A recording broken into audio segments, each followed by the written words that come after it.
Hello बच्चों, online class में आपका स्वागत है। आज हम पढ़ेंगे साइंस में लेसन नंबर 11।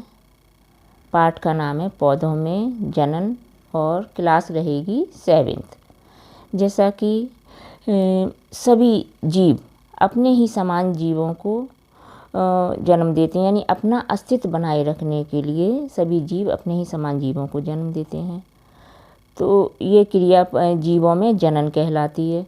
इसी प्रकार पौधे भी अपने अस्तित्व को बनाए रखने के लिए अपने ही समान पौधे बनाते हैं। तो उनकी भी ये पौधों में भी जो ये क्रिया होती है उसको हम जनन कहते हैं।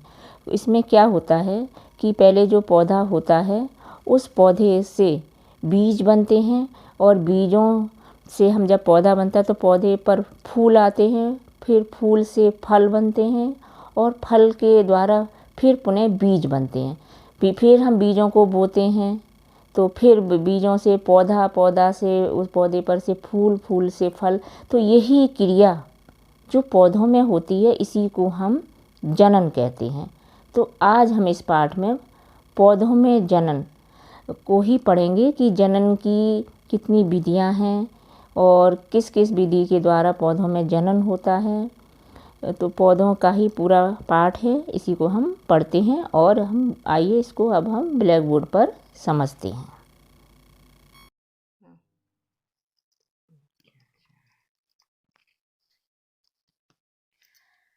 हाँ, पाठ 11 पौधों में जनन। पहला हम देखते हैं जनन। तो जनन क्या है? अपने ही समान जीवों को जन्म देना ही जनन कहलाता है। पौधों में फूलों से फल तथा फल से बीज बनते हैं जो और नए पौधों को जन्म देते हैं। ये क्रिया क्रम यानी जो जीवन पर्यंत चलती रहती है, इसी को हम जनन कहते हैं। तो जनन की दो विधियां हैं। एक है अलैंगिक जनन, दूसरा है लैंगिक जनन। तो अलैंगिक जनन क्या होता है? अलैंगिक जनन में पौधे के किसी भी भाग से नया पौधा उत्पन्न होता है। गन्ना की, जैसे कि गुलाब की और कलम लगाकर, और आलू है, अदरक है, व पत्थर चटा इसकी पत्ती से और तथा जड़ों से जनन की विधि होती है। तो जनन की इस विधि में नए पौधे को उगाने के लिए बीजों की आवश्यकता नहीं होती। यानी कि गन्ना और गुलाब की ही पौधों की कलम काट करके और फिर हम उसको ज़मीन में लगाते हैं। और आलू अदरक है, उन्हीं के ही पीस काट कर टुकड़े, और इनको ही हम बोते हैं। तो इस प्रकार इन्हें बिना बीज के ही इसमें जो क्रिया होकर पौधे उत्पन्न होते हैं उसी को हम अलैंगिक जनन कहते हैं। अलैंगिक जनन जो है निम्न प्रकार से होता है। मुकुलन द्वारा प्रजनन जो है इसमें ईस्ट में होता है, और खंडन के द्वारा प्रजनन जो है स्पाइरोगायरा, यूलोथ्रिक्स, शैवाल में होता है।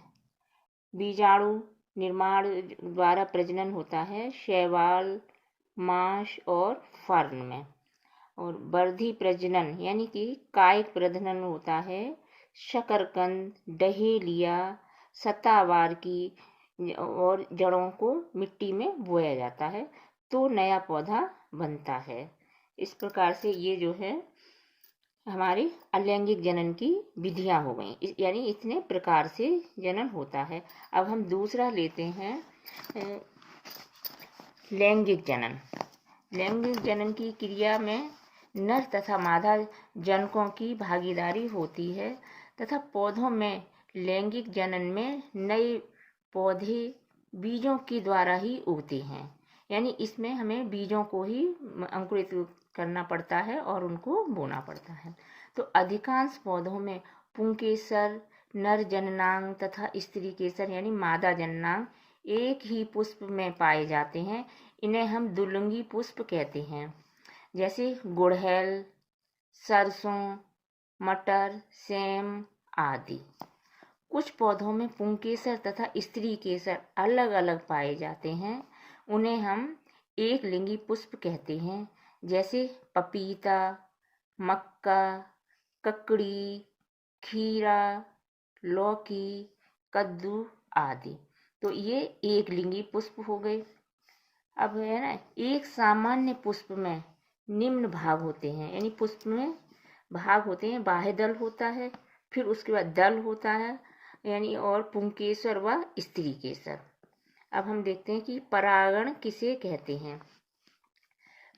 पराग कणों का पराग कोश से निकलकर वर्तिकाग्र पर पहुंचने की क्रिया को परागण कहते हैं। ये क्रिया वायु द्वारा, जल द्वारा या जंतुओं द्वारा होती है। तो परागण की क्रिया को हम है ना वायु परागण, जल परागण और जंतु परागण भी कहते हैं। अगला है, हम लेते हैं निषेचन किसे कहते हैं, यानी निषेचन क्या है। नर तथा मादा युग्मक के संयोग की क्रिया को निषेचन कहते हैं। अब है प्रकीर्णन, यानी बिखरना। तो इसमें है अधिकांश पौधे अपना भोजन बीजों एवं फलों में संचित करते हैं। प्राणी अपना भोजन इन्हीं से प्राप्त करते हैं। इन्हें एक स्थान से दूसरे स्थान तक पहुंचने की क्रिया को हम प्रकीर्णन कहते हैं। तो अब इसके बाद हम जो है पाठ को अभ्यास कार्य को भी करते हैं, उसे देखते हैं। देखिए, अब हम अपने ये पाठ में से इसमें अभ्यास कार्य करते हैं। तो सबसे पहले हम लेते हैं सही विकल्प। तो का है, नर तथा मादा युग्मक के युग्मन का प्रकम कहलाता है निषेचन। इसमें पहला सही है। दूसरा खा देखते हैं, परिपक्व होने पर अंडाशय विकसित हो जाता है। चौथा सही है इसमें फल में। अजूबा गा देखिए, अपने जिस भाग द्वारा जनन करता है वह पत्ती, यानी अजूबा की पत्ती से होता है। पौधे के जनन अंग हैं फूल, इसमें फूल पर लगाइए। चौथा, परागण का वर्तिकाग्र पर स्थानांतरण कहलाता है परागण। तो इसमें 2 पर टिक लगाइए। अब अगला देखते हैं हम कि रिक्त स्थानों की, यानी खाली स्थान भरिए। का है, जनक पौधों के कायिक भागों से नए पौधों का उत्पन्न होना खाली स्थान मिलकर वर्धी प्रजनन कहलाता है। आगे पेज पलटते हैं और इसका ही खाली स्थान देखते हैं। इसमें खा है, जिन फूलों में केवल नर या केवल मादा अंग होते हैं वे होते हैं एक लिंगी पुष्प कहलाते हैं। तो इसमें खाली स्थान में एक लिंगी। अब गा देखिए, पराकोश से परागकणों का वर्तिकाग्र पर स्थानांतरण की क्रिया खाली स्थान में परागण कहलाती है।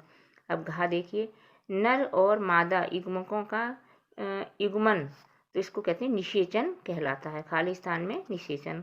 डा देखिए, बीज का प्रकीर्ण इसके द्वारा होता है। खाली स्थान में वायु, जल और जंतुओं के द्वारा होता है।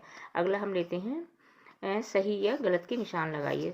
तो पहला है का, स्पाइरोगायरा तथा यूलोथ्रिक्स खंडन विधि से प्रजनन करते हैं। तो ये सही है, राइट लगाइए।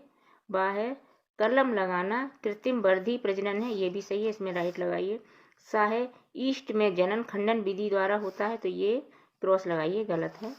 स्त्री केसर पुष्प का नर भाग, ये दाम है, ये भी गलत है, इसमें क्रॉस लगाइए। या देखिए, पुष्प के सभी भाग पुष्पासन पर टिके होते हैं, यानी सही है ये, तो इसमें राइट लगाइए। आगे हैं हम सही मिलान कीजिए। तो इसमें है पहले स्तंभ का में कली या मुकुलन, तो इसको लगाइए आप इसमें सा से, इसमें ईस्ट। दूसरा है खा, खा में क्या है कि ये या से लगाई, इसमें आलू, आलू की जो है आँख को हम आलू से लगा देते हैं। गा है खंडन, तो खंडन को हम जो है इसमें बा से लगाते हैं, यानी स्पाइरोगायरा से ये संबंधित है। स्पाइरोगायरा में खंडन विधि द्वारा प्रजनन होता है। घा है पंख, तो पंख जो है हम इसमें लगाइए मोपिल, यानी आसे से लगाइए, मोपिल से पंख द्वारा। अगला है अड़ा बीजाणु, बीजाणु किसमें होते हैं, तो ये है दा से लगाई से डबल रोटी की फफूंद, तो ये बीजाणु। इस प्रकार हमारा ये पाठ पूरा हो जाता है और आप इसे कॉपी पर करिए, याद कीजिए। अभी मिलते हैं हम अगली वीडियो में, तब तक के लिए नमस्ते।